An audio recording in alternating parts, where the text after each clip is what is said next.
కొడాలి నాని గారి ఫ్లెక్సులు ఎక్కి బరాబరా ఎక్కి మనం ఎక్కగలమా లేదా మనం చెంపొచ్చా చెంపకూడదా అనేది కూడా ఏమాత్రం కూడా లేకుండా ఆ బ్యానర్ కొడాలి నాని గారి బ్యానర్లు లాగి చించే కార్యక్రమంలో ఆవిడికి మేకేదో తెగిందో లేకపోతే చెక్క తెగిందో వెంటనే కట్టుకుంది. వీటన్నిటికీ విజువల్స్ ఉన్నాయి. ఆవిడ బ్యానర్ ఎక్కి ఎగబాకి బ్యానర్ మీదకి ఎగబాకి ఎక్కి అవి కోసేస్తున్నప్పుడు అవి పీకేస్తున్నప్పుడు ఆ పీకిన తర్వాత ఆ క్రమంలో దెబ్బ తగలటం దానికి కట్టుకోవటం అన్నీ ఆఖరికి తెలుగుదేశం ఛానల్స్తో కూడా రికార్డ్ అయ్యి ఉంది. రికార్డ్ అయ్యి ఉన్న దాన్ని వాళ్ళ కారు వెనక సీట్లో కూర్చుని కారు గుద్దాడని చెప్పని కేసు కడతాం అంటే ఇంతకన్నా దగాకోరు ప్రభుత్వం, దివాలాకోరు ప్రభుత్వం, తప్పుడు కేసుల ప్రభుత్వం, సైకో ప్రభుత్వం ఎక్కడ ఉందా నన్ను ఇప్పటివరకు చరిత్రలో ఎక్కడా లేదు. ఖచ్చితంగా ఈ సాక్ష్యాలు ఆధారాలతో సహా మా దగ్గర ఉన్నటువంటి విజువల్స్ సాక్ష్యాల ఆధారాలు అన్నింటినీ కలిపి అవసరమైతే సుప్రీంకోర్టు దాకా పోలీసులు ఎవరైతే ఈ తప్పుడు కేసును నమోదు చేసి చర్యలు చేపట్టండి.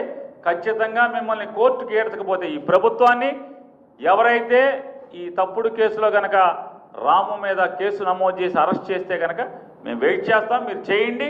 ఖచ్చితంగా న్యాయస్థానాల్లో మిమ్మల్ని నిలబెడతాం అనేది కూడా ఖాయం. మా దగ్గర అన్ని సాక్ష్యాల ఆధారాలు ఉన్నాయి.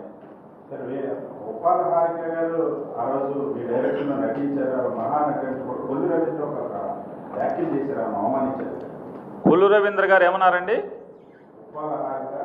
వేమిరెడ్డి ప్రశాంతి రెడ్డి గారు మహాతల్లి, ఉప్పాల హారిక గారు అంటే అగ్రవర్ణాలకు సంబంధించినటువంటి ఒక రెడ్డి కుటుంబాల్లో ఉన్నటువంటి ఒక జమీందారీ కుటుంబం, అత్యంత సంపదతో కూడినటువంటి సంపన్నురాలైనటువంటి వేమిరెడ్డి ప్రశాంతి రెడ్డి గారు మహాతల్లి.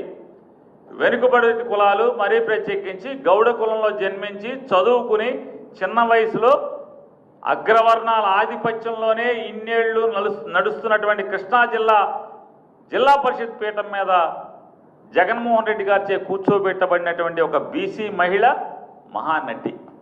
ఇది ఎవరు మాట్లాడుతున్నారయ్యా అంటే మర్డర్ కేసులో ఇరుక్కుని దొరికిపోయి జైలుకి వెళ్ళి బీసీని మర్డర్ కేసులో పెడతారా, బీసీని జైల్లో వేస్తారా అనే లబా బోరున దొంగ ఏడుపులు ఏడ్చినటువంటి ప్రస్తుత మంత్రి, అప్పటి మాజీ మంత్రి ఇది మాట్లాడటం.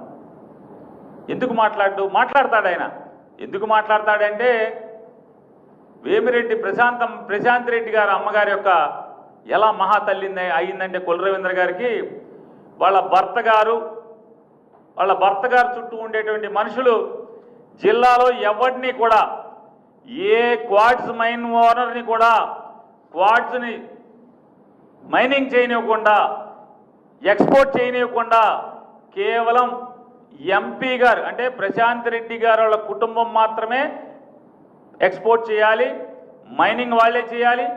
ఎవడు చేసినా ఆ క్వార్ట్స్ తెచ్చి వీళ్ళకే అమ్మాలి, వీళ్ళ ద్వారా ఎక్స్పోర్ట్ చేయాలి.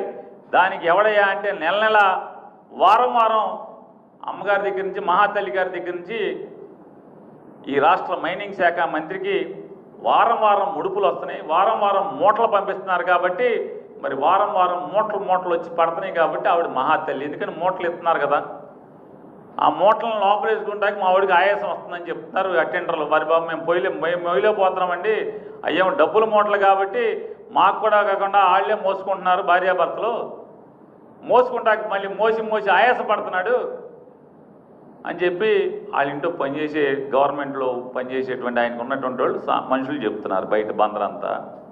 మరి ఏం చేస్తాడు? ఆవిడ మరి మూటలు ఇస్తుంది కాబట్టి ఆవిడ మహాతల్లి. ఈవిడ బీసీ, నిజంగా బీసీ కులం కాబట్టి మరి ఆ మహాతల్లిని ఈవిడికి పోలుస్తూ ఈవిడ మహానటి. అలా కొల్లు రవీంద్ర కంటే కూడా అది మహానటుడు అనాలా, చెత్తనటుడు అనాలా, దొరికిపోయినట్టుడు అనాలా, ఏమనాలి తెలీదు. ఏనాడే అంతకన్నా పగటి వేషగాడు కొల్లు రవీంద్ర కంటే కూడా రాజకీయ పగటి వేషగాడు ఆంధ్ర రాష్ట్రంలో ఎవడో లేడు.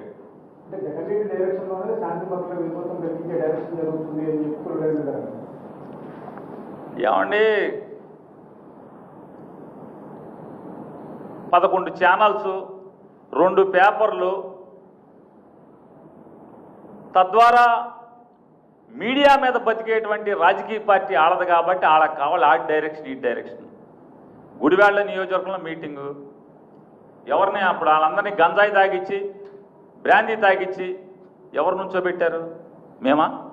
జగన్మోహన్ రెడ్డి గారు నుంచోబెట్టారా?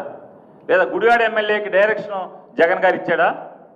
వాళ్ళందరినీ అక్కడ దారి కాయండిరా, కొడాలి నాని కన్వెన్షన్లో వైఎస్ఆర్ కాంగ్రెస్ పార్టీ మీటింగ్ జరుగుతుంది, ఆ మీటింగ్కి వెళ్ళే దారి కాసి మీరందరూ బాగా తాగి గంజాయి తాగి బ్రాందీ తాగి కర్రలో రాడ్లు ఉచ్చుకుని కొట్టండి రా అని జగన్ గారు డైరెక్షన్ ఇచ్చాడా?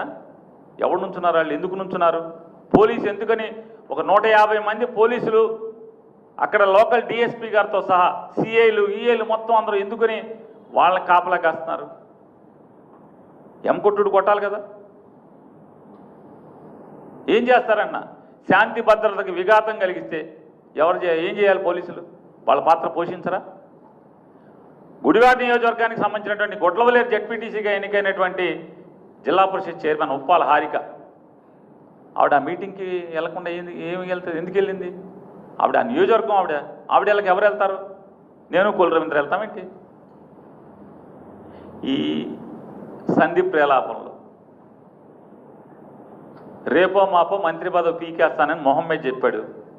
ఆంధ్రజ్యోతి రాధాకృష్ణ గారు రాశాడు, అమ్మో అసలు ఈడు అవినీతి చల్లకుండా ఈడు ఆఫీసులో దోసేస్తున్నారని చెప్పని ఐటెంల మీద ఐటెంలు రాస్తే చివరికి సీఎం ఆఫీస్ వాళ్ళు నిన్ను పీకమంటావా, నీ దగ్గర నీ మూటలు మోస్తున్న ఓఎస్డీకి అంటే కలెక్షన్ లంచాలు కొడతా, నీ తరపున బేరాలాడి లంచాలు లాగుతున్న ఓఎస్డీని పీకుతావా అని చెప్పి డైరెక్ట్గా వాళ్ళే పీకి ఆర్డర్ చేతిలో పెట్టారు.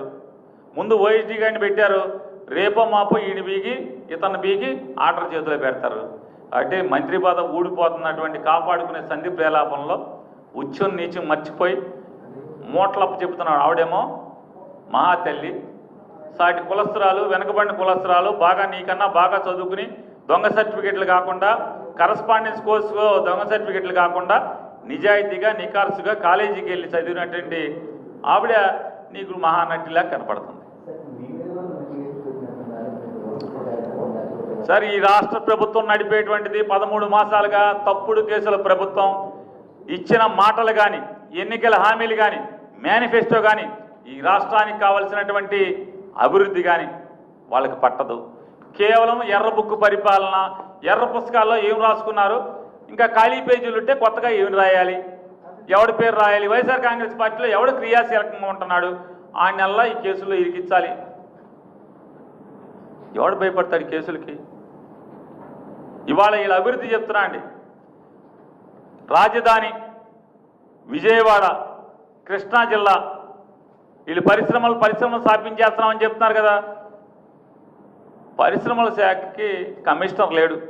ఆంధ్రప్రదేశ్ రాష్ట్రానికి 13 మాసాలుగా పరిశ్రమల శాఖ కమిషనర్ లేకుండా వీళ్ళేదో ఈ రాష్ట్రానికి పొడి చేస్తామని చెప్తున్నారు. 13 మాసాలుగా ఆంధ్రప్రదేశ్ రాష్ట్రానికి పరిశ్రమల శాఖ కమిషనర్ అనేటువంటి ఒక ఐఏఎస్ ఆఫీసర్ అనేవాడు ఎవడో లేకుండా అది ఖాళీ కుర్చీగా ఉండి వీళ్ళ పరిశ్రమలు పెట్టేస్తున్నామని చెప్తున్నారు. కాబట్టి ఇది ఒక దివాళాకోరు ప్రభుత్వం, తప్పుడు ప్రభుత్వం, దొంగ కేసులు తప్పుడు కేసుల ప్రభుత్వం, ఎర్ర బుక్కు ప్రభుత్వం.